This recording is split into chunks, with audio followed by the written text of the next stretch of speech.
Hello guys, welcome back to my channel, Football Man Sam. We're going to be doing a brand new series on podcast where we are joined by real football fans of their chosen supported clubs. Today it's the turn of the Torquay fans. We are joined by Julian. Hello Julian.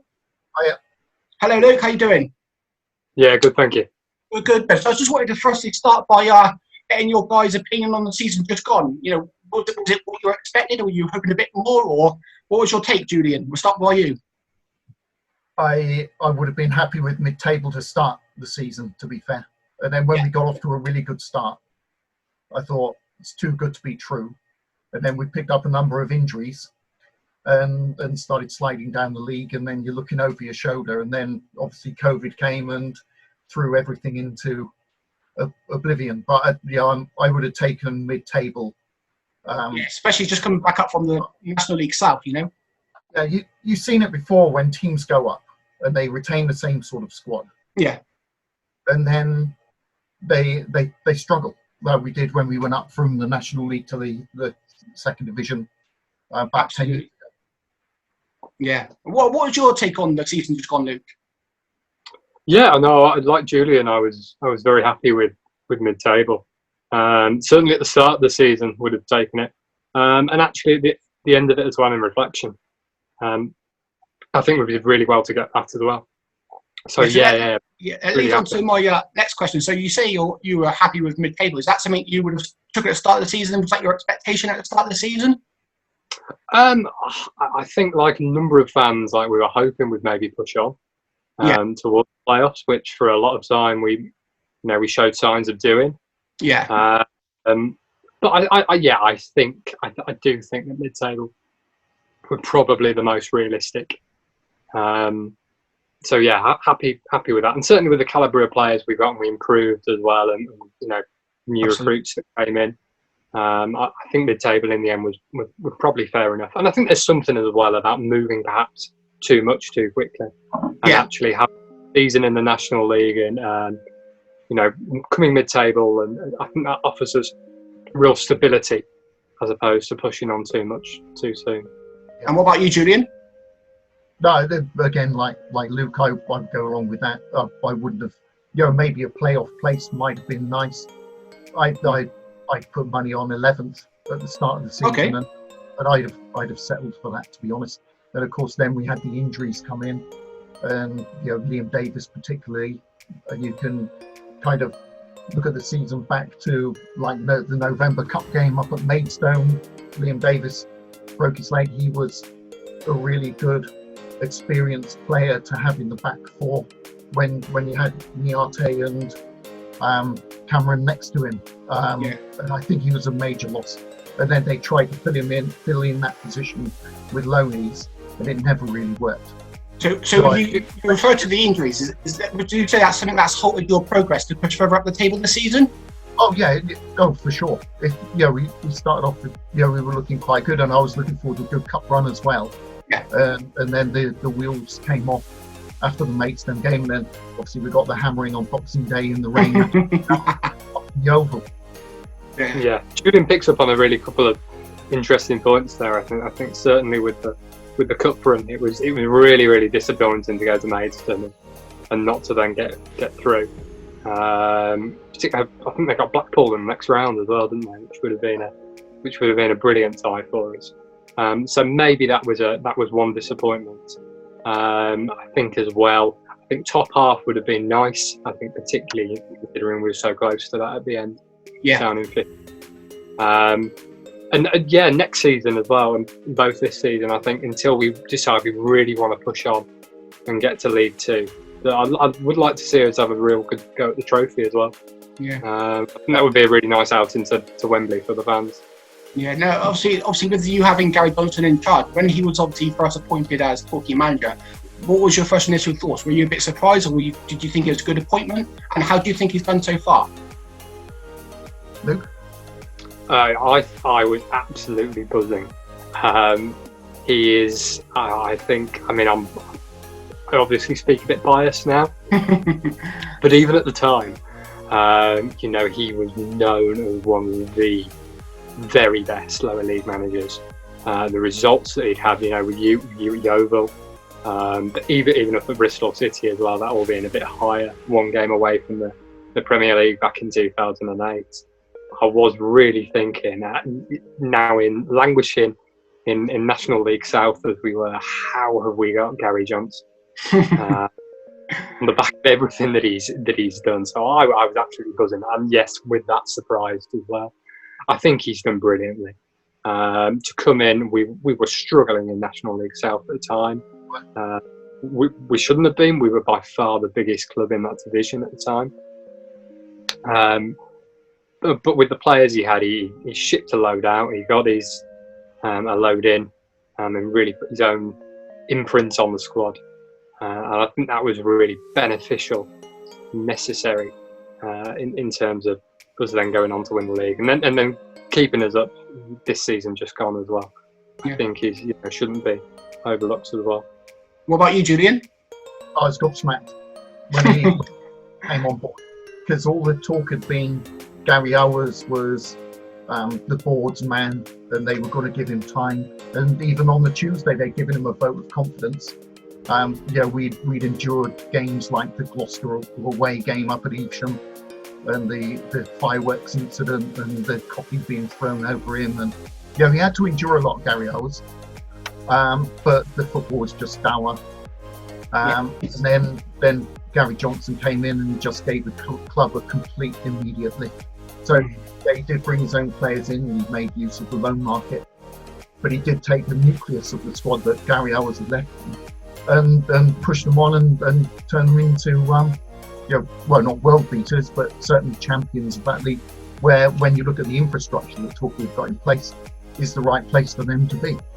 Yeah, carry on, Luke, sorry. It was a really positive move, I think, by the owners and the board. Yeah. But to bring him, they've had a lot of stick from a number of fans. I think a lot of fans have obviously been quite sceptical of why they've got involved, and I think they were expecting a very low budget appointment, somebody perhaps similar to Gary Owers, who wasn't going to take us, and they absolutely just blew it out of the water. So fair play to for doing that. Do you see him taking you back to the Football League? Do you think he's the right man to take you back up through the leagues? Oh yeah, he's been there before. He's he's no mug. He's been around a number of clubs. He's had hell of a lot. He's been international manager as well at one point with Latvia. If he hadn't believed what the board was selling him, I don't think he would have made the move at all. Yeah. But it was a natural move for him, like Bristol down to Torquay. It's doable on a commuting basis. I think he's done a brilliant job. Yeah. Yeah, no, absolutely. So talking about last season, who was your particular player of the season? Obviously, you've got Jamie Reid, who scored, I think it was 18, 19 goals. But was there anyone particular, or would it be Jamie Reid for you? What about you, Luke? We'll start with you. I mean, the man who got it in the end, as voted for by the fans, was Ben Whitfield. Yeah. Who came in towards Christmas. And he was fantastic ever since he first kicked the ball for us, really. I was slightly not disappointed, but had reservations about him getting that just because he wasn't there for the entirety of the season. The other player for me, I think, come on leaps and bounds is Kyle Cameron at the back. I was a big fan of his during the title-winning season in 18-19, and I really think he's kicked on. So for a big guy, I think he's a much more of a presence now at set pieces. And if you look at his goal stats, he's doubled it for this season in comparison to the when we won the league, and obviously he's come up a division as well. So I really think he can kick on, and he probably would have been another candidate for me. Ben Winter right back is a really interesting one as well. 8 assists right back, which is really, really impressive. What about you, Julian? I was going to say Ben Whitfield. But his movement, his chasing lost causes, the passion he's got for the game. Although he didn't come in at the beginning of the season, I would have still have had him. He was my Player of the Year for sure. But I remember talking about him coming in at Christmas. I remember Charlie Oatway back in 2007. Obviously, I'm not comparing the two seasons because we were rock bottom of the Football League, and it was only because of Stevenage's ground that we didn't go down that year. Charlie Oatway came in again December and got Player of the Year. So it's not about precedent, but no, I think Ben Whitfield did a great job. And also I would have said Joe Lewis as well. He was, because of the problems with injuries to both Liam Davis and Ben Winter, he had to fill in across the back, which is, obviously we're going to talk about things moving forward. That's what they need, is defenders who can play anywhere across the back four. You need that flexibility at our level, I think. No, absolutely. Obviously, with you now you've lost Jamie Reid to Mansfield, I believe. Obviously, you're losing a goal scorer. You know, we were talking 15, 16 goals plus a season. Do you think Torquay will go out and try and replace him in summer? I've already. I've seen rumours. Yeah, Gary Johnson's pretty much almost confirmed it. So it was released in one of the local newspapers, I think this morning. Well, that's when it was certainly shared online anyway. That deals have all now been agreed with Danny Wright, who was at Solihull last season. Yes, obviously, yeah. He was with Gary when they were at Cheltenham together and they won the league. And that season, I think he hit 22 for them up front. Yeah. I mean, he's 35 now, so like a number of other fans, I'm sceptical of that. But in Johnson's comments, he said, by no means is he a has-been, and he wouldn't have signed him if he didn't think he was as fit as a fiddle. So we'll have to see on that one. And the other one as well, I don't know if you've seen, Julian, is Andrew Nelson, who was up at Dundee last season and the season before. Didn't have too good a season last season with Dundee in the Scottish Championship, but the season before, I think he scored 4 in 12 Premiership games, which that's a good record coming into the National League. So bodes well. Yeah, it does. Yeah, two interesting signings there. I think absolutely. 3 goals a game, a goal every 3 games. I think it was his record at Dundee. Which again, I'm not an expert on the Scottish Championship, but I'd imagine it's a good level when you look at the teams that are in there. Yeah, certainly Inverness were down there last season, I think, and United as well. So yeah, definitely some competition. Absolutely. Is there, obviously, you've just touched on the 2 players that you look might be coming into Torquay. Is there any particular players that you would like to see at Torquay, or is it just them 2 that you've just mentioned? Obviously, Exeter had a big clear out just up the road, and a number of players will, if they've got young families, will want to stay local. You would imagine. So you're looking at maybe Gary Warren, who played 3 games for us last season. Maybe Dean Moxey, been around a bit of experience. Yeah. And again, defenders who can play across the back. What about you, Luke? Yeah, Gary Warren is one of the other ones that the rumours are saying that deal's done as well. Obviously, having been on loan with us last season, I do think we could do with more reinforcements probably at fullback.